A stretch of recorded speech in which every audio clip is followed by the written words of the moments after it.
points last time, but they didn't want 3 points because they were well within range of scoring a touchdown. We'll see if they can do better now. I'm with you on that one. Let's just go ahead and be frank about the whole thing. The only one happy about the 3-point? The kicker. Exactly. He put it through the post. That's going to help him in contract time. But that offense, they're thinking, let's get in the end zone this time. I don't know if that helped him at contract time. You could have kicked that one through. I don't know about that. Toe bash. I don't know about that. Super toe.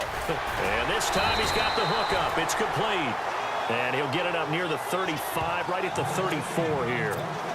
And they'll get 9 there as that sets him up better for third down. Here we go. They'll look to throw for it on 3rd and 1. He's going to air one out.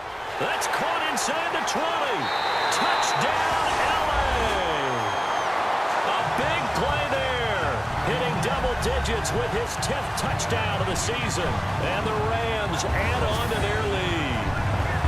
Well, you know he can be explosive, and he's ultra explosive.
There on the fly route.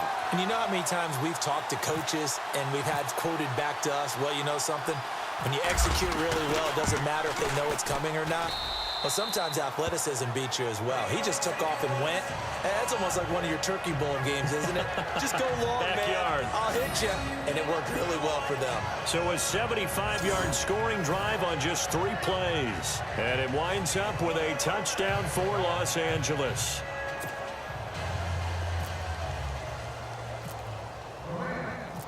Out is the kickoff unit as they run up and send this one away. And this will not be returnable. It's out of the back of the end zone for a touchback. Philadelphia.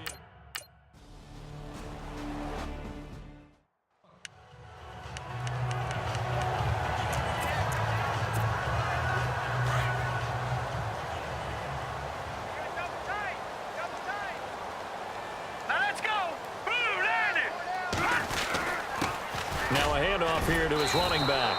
And he's going to get about 7 yards on that one, up to around the 33. You know how we get focused at end of the half and end of the game situations about how much time's on the board and, you know, what you need to do? Sometimes you don't even have to worry about that. That's just smart football. You know, that kind of a lead, staying in bounds, it burns clock, even in a situation that we're not really focused on it. It's a pickup of 6 and good enough to move the chains. Now, how about that call handed to the big guy in that situation? Normally you think of him as a real short yardage runner, but in this case they trust him to get a few more yards than that. I remember an old New York Giants quarterback, a Super Bowl winning quarterback, telling me he loves offensive coordinators who call the plays with a little bit of abandon.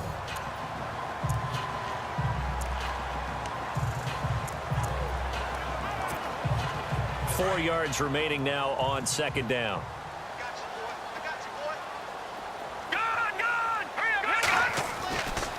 Now they'll switch it up here and look to throw. He's just going to dump this one off to his fullback out of the backfield. And he'll be brought down at the 48-yard line. It's an 8-yard pickup and leads to a new set of downs. And a good quarterback facing zone coverage. If he has just a little bit of time to survey the scene, that's what's going to happen. No doubt about it. If there's no pressure, he's going to continue to pick them apart because they'll have all that time to find someone open downfield. You can only cover for so long. So maybe they want to go to a zone blitz scheme, get a little bit more pressure. Remember when Carolina did that against Denver? They lost the game ultimately. They dropped the defensive end out, and he ended up with an interception in that game in Super Bowl 50. Maybe some sort of scheme like that to try and get more pressure at the passer. Looking middle, and that's complete. Give him 8 on the play, and it'll be 3rd down.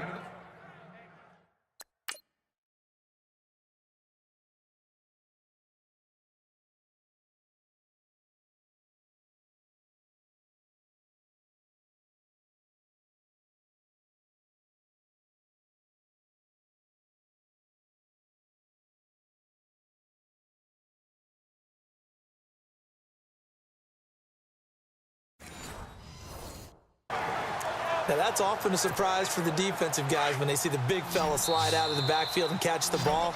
Not something they usually go over in practice very often.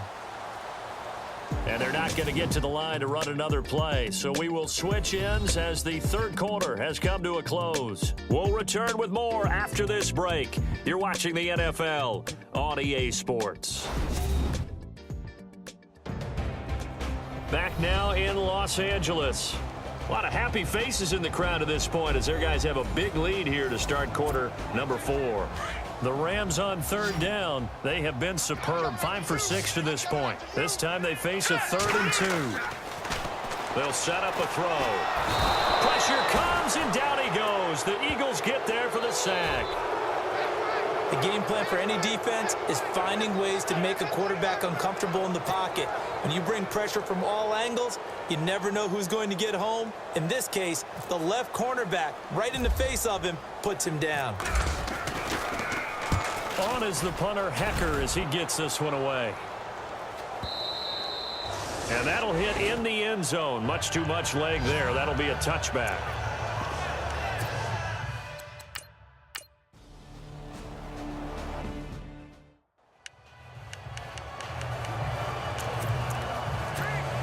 And now out on the field, here comes Los Angeles. Now, the previous drive they punted, but that was just the first time they've had to do so in this game. And when they turn on the game film, the coaches will rant about this, right? They'll say, oh, God, we got to move the ball, guys. We can't punt the ball away.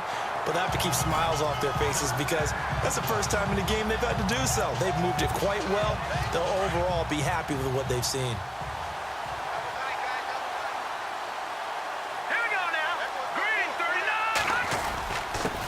And again, they'll go right back to their fullback. And they're going to get this one all the way up to the 35-yard line. That's good for 21 yards and a 1st down. Our eyes and attention are on the fullback.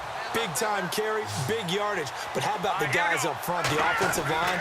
A lot of people think they may have to block it differently for the fullback to get big yardage. They really don't. Because he's big, strong, and powerful, a lot of times he makes his own way. They may not have to block as hard. 7 yards, the pickup on the pitch and catch.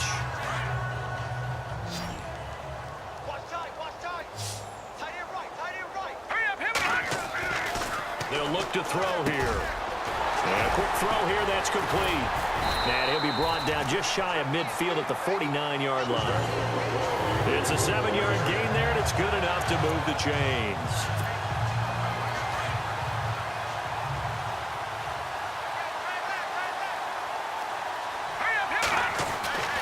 They'll look to throw here on 1st down.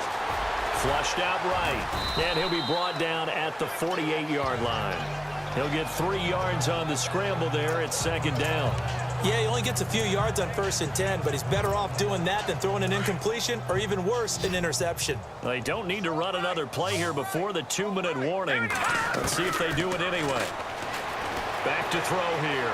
And some room to maneuver. And he'll be brought down, it looks like right at the 40. 8 yards that time, able to take off, and the result is a 1st down.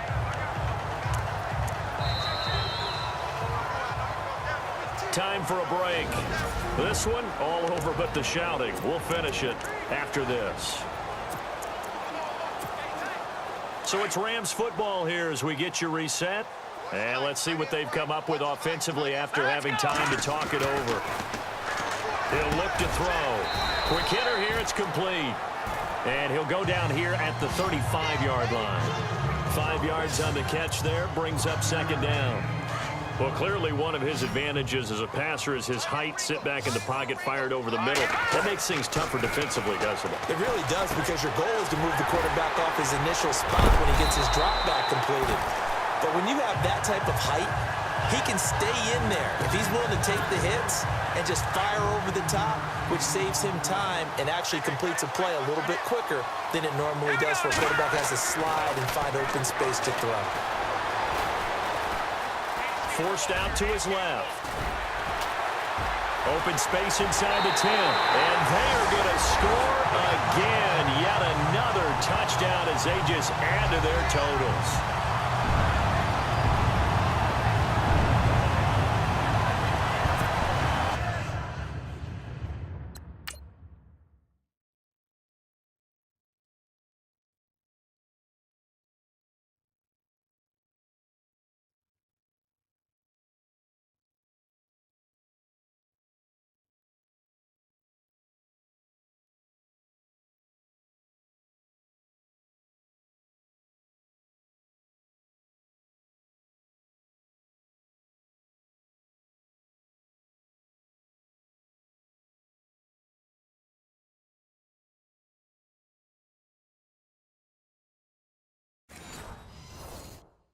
Is it okay if I break one of our rules, partner, which is to never call a game over until it's over? Because this certainly feels like it's over after that drive. Yeah, that was spirit-crushing, wasn't it? And now you just kind of felt the air go out of the balloon. Yeah, they were fighting so hard to stay in there, and they knew they had to stop them on that drive. But when they were unable to, I think you're exactly right. You could see them sag on their sideline, and I think this one might just be over.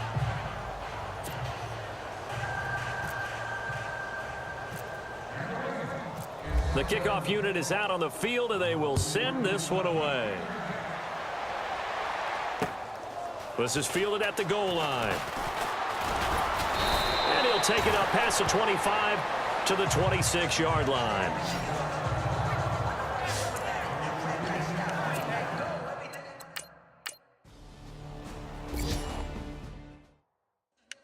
They're in the fourth quarter in Denver.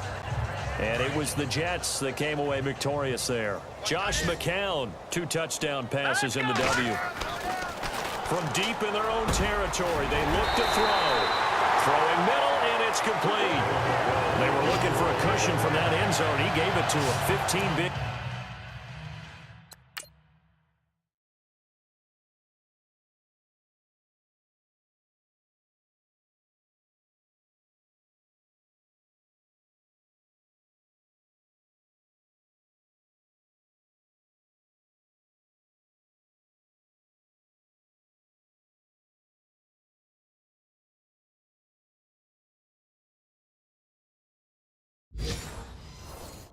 Yards.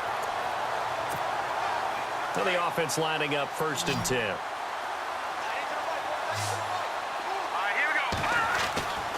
He'll drop to throw. And an alley to run. And he's brought down after a good gain.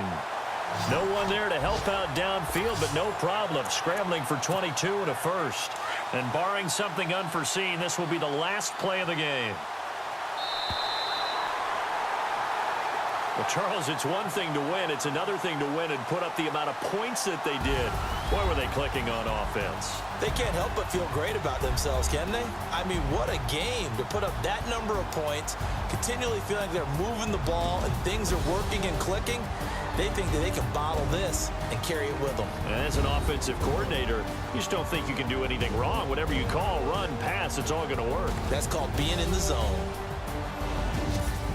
So for Los Angeles, the streak lives as they move to 13-0 now on the year.